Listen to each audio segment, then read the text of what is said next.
Portanto, batismo com o Espírito Santo é a experiência da justificação quando acontece, quando o coração se rende verdadeiramente a Deus.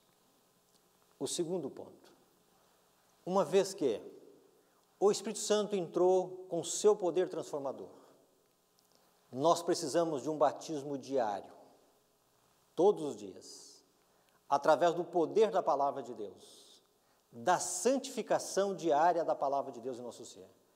A palavra de Deus operando diariamente uma renovação espiritual, um crescimento na graça de Deus, cada dia uma renúncia de vida, e nós podemos ver algumas linguagens bíblicas que dizem para nós que é uma experiência diária.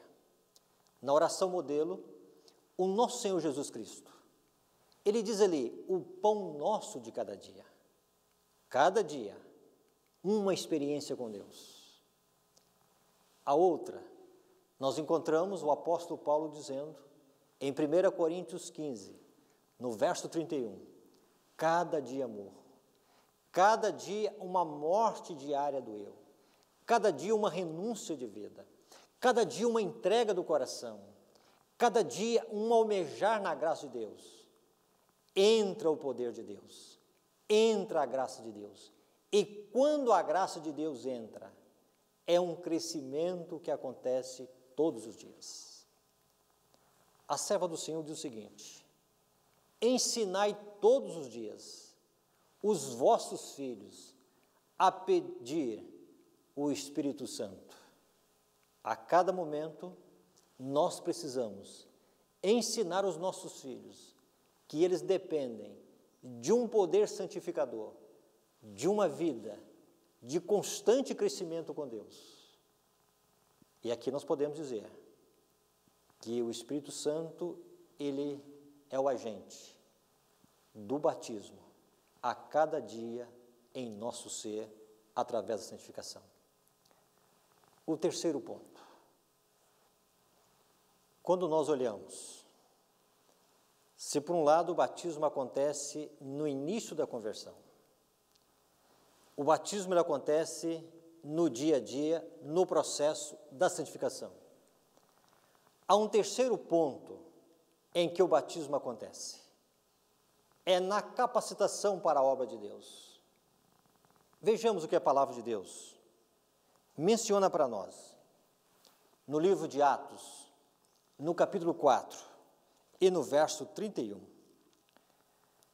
Tendo eles orado, tremeu o lugar onde estavam reunidos. Todos ficaram cheios do Espírito Santo e, com intrepidez, anunciavam a palavra de Deus. Vejamos aqui. Não se fala aqui da obra, nem da santificação, nem da justificação. Mas eles recebem o poder do Espírito Santo. E a partir do poder do Espírito Santo, eles vão anunciar a palavra de Deus. O Espírito Santo é que a sua manifestação, o seu batismo, é para o aperfeiçoamento e também para o anúncio da palavra de Deus. Sem o poder do Espírito Santo, tudo que nós fazemos do serviço para Deus não terá o devido resultado, porque a eficiência e a nossa suficiência, ela vem de Deus, ela vem da capacitação do Espírito Santo. Então o sentido de Deus é receber para que através de nós possamos compartilhar para aqueles que estão ao nosso redor. Veja o que a serva do Senhor vai dizer para nós acerca deste batismo, o batismo da capacitação missionária. Vejamos. Grupos devem reunir-se para pedir a Deus auxílio especial, sabedoria celestial, para que o povo de Deus saiba como planejar, orientar e executar a obra. Especialmente devem os homens orar para que o Senhor escolha seus instrumentos e batize seus missionários com o Espírito Santo. Quando nós olhamos o texto, nós vemos a sabedoria de Deus que é dada na vinda do Espírito Santo, a capacitação para que nós tenhamos a maneira certa, correta, quando o Espírito Santo manifestou em Atos 2. A partir deste momento, os atos são na direção do Espírito Santo. A missão acontece no poder do Espírito Santo. E o planejamento, as marcas da ação missionária, elas são vistas nos moldes do poder e da sabedoria que vem através do Espírito Santo. Concluímos que o batismo do Espírito Santo deve acontecer também diariamente, numa capacitação para que o trabalho de Deus, a missão de Deus, o Evangelho possa avançar no poder e na sabedoria do Espírito Santo. Quarto ponto, vejamos o seguinte. No quarto ponto nós encontramos o batismo do Espírito Santo de uma forma especial. É aquilo que nós chamamos a chuva serôdia. Vejamos o que nós encontramos no livro de Zacarias, no capítulo 10 e no verso 1. Pedi ao Senhor chuva no tempo das chuvas serôdias. Ao Senhor que faz as nuvens de chuva, dá aos homens aguaceiro e a cada um erva no campo. Quando nós vemos o profeta nos convidando a pedir chuva serôdia, podemos ver a manifestação do Espírito Santo sendo comparado à chuva serôdia. Mas o Oriente, ele tem a chuva temporã e a serôdia. Na chuva temporã, o batismo do Espírito Santo, ele acontece de três maneiras.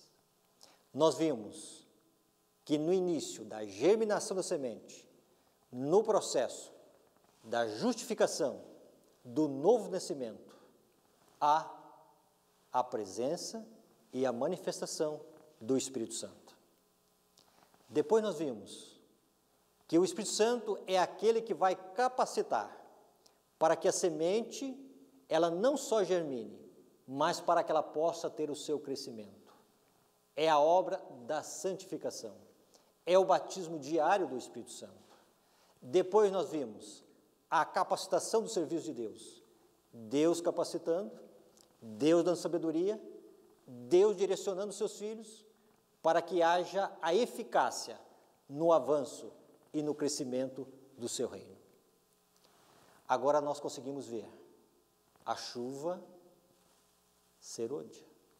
E o que nós podemos aprender aqui? Quando Deus, ele derrama o seu Santo Espírito, quando ele manifesta o seu Espírito, Deus quer nos comunicar algo. E a primeira coisa que nós podemos ver é que Deus nos aceita e Deus manifesta a sua aceitação através da obra do Espírito Santo de Deus na alma. Quando nós olhamos a vida do nosso Senhor Jesus Cristo e olhamos o seu batismo no Rio Jordão, diz a palavra de Deus que ele orou a Deus. Nós não sabemos o que ele pediu ao Pai, mas pelas respostas que vieram do céu, nós podemos ter a certeza que Jesus estava pedindo duas coisas ao Pai.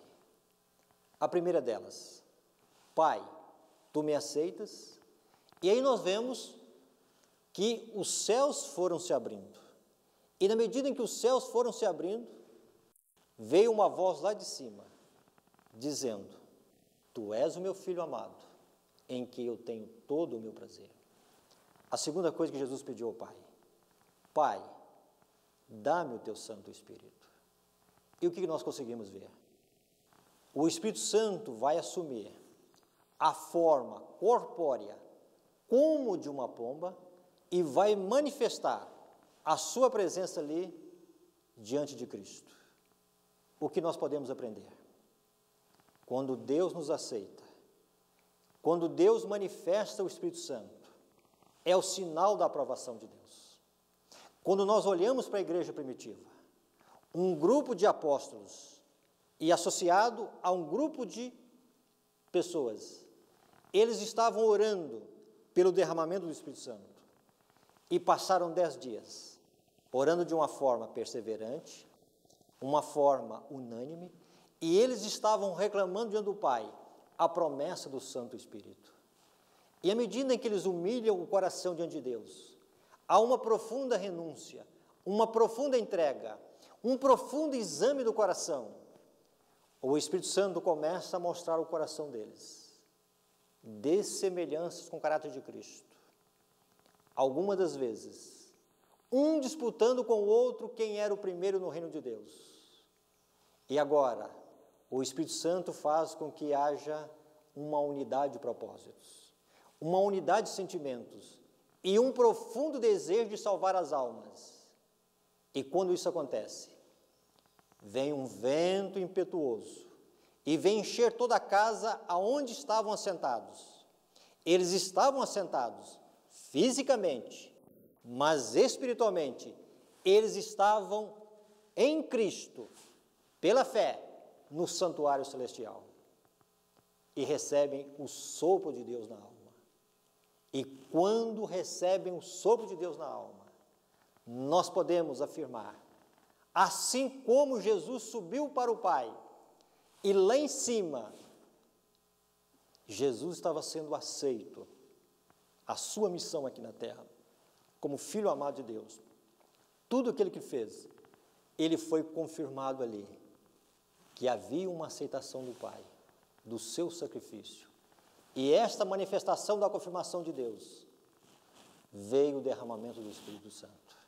E quando os apóstolos receberam o Espírito Santo, também estava confirmando no coração deles que eles tinham a aceitação do Pai.